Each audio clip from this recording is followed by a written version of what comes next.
Hey there. Look, do you struggle with overthinking?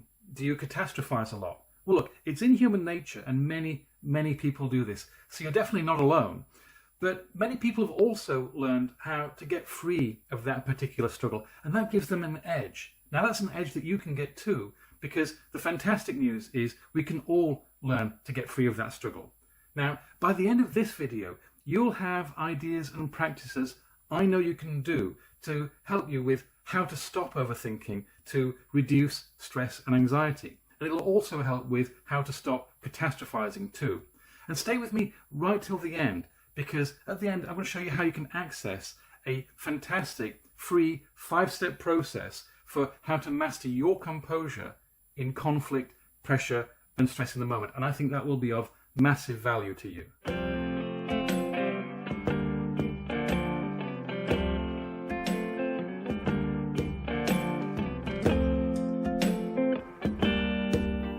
My name's Steve and I'm a professional coach and trainer. I work mostly with professional people on combining personal brilliance with unshakable emotional resilience. So for the best ideas and topics in that theme, please subscribe to this channel and don't forget to hit the notifications bell so that you'll know when new content arrives.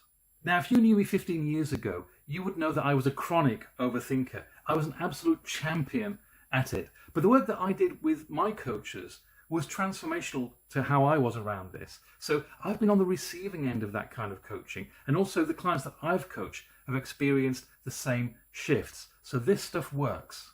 Now, tip number 1 is don't fight it, ease out of it. Now, there's a fantastic phrase, a metaphor, which I love for this. I first read it in Jamie Smart's book, Clarity. I've got no idea whether it really originated with him or someplace else, but that's where I first heard it. And it goes like this. You cannot shake a snow globe clear. Now, you know what a snow globe is, right? It's one of these things pictured here. Now, that's such a perfect metaphor for this, because so many of us try to beat our overthinking habit by wrestling with our thinking, by trying to arrest our thinking. But, you know, my experience is that thinking resists arrest. And that's just like trying to make the snow globe clear by shaking it even harder. So let that idea go, folks, and learn a new idea in its place, which is to stop wrestling with our thinking and to simply let it go. Now, people who are good at this tend to practice ahead of time, getting into the kind of state where they can let it go and let the mind settle. Which brings us to tip number 2, which is practice letting the mind settle.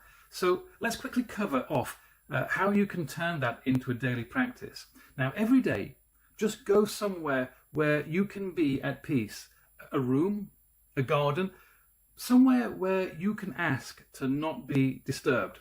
Now, close the door, sit comfortably, no distractions, okay? No phone, no tablet, no TV, no radio, no music, just you and the silence. Dim the lights if you can, and then just sit there for 5 minutes in stillness and silence. You'll be surprised at the restorative power of silence.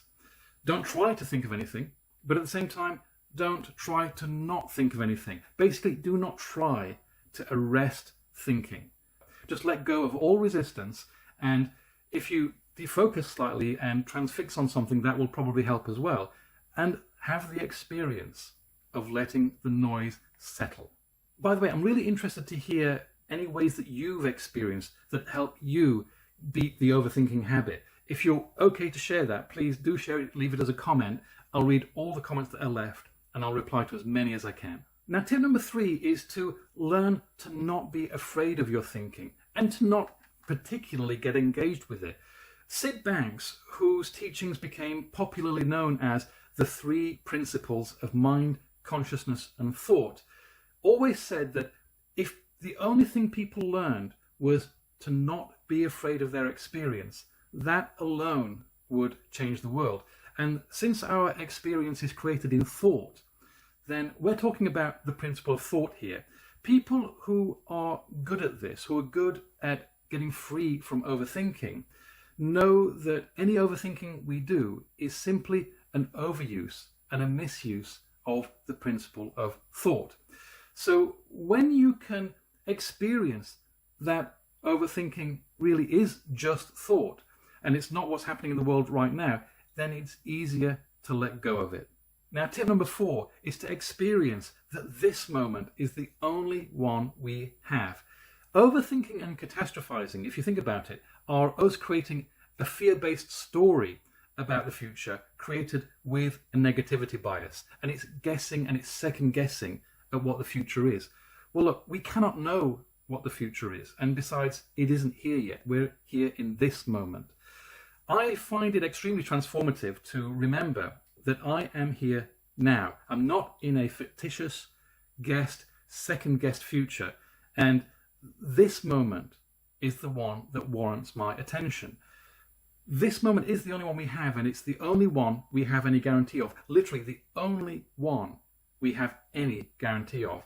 So let's be present with this moment and remember that our only real decision is about whether we use this moment well. Now, tip number 5 is actually a few things that are worth remembering.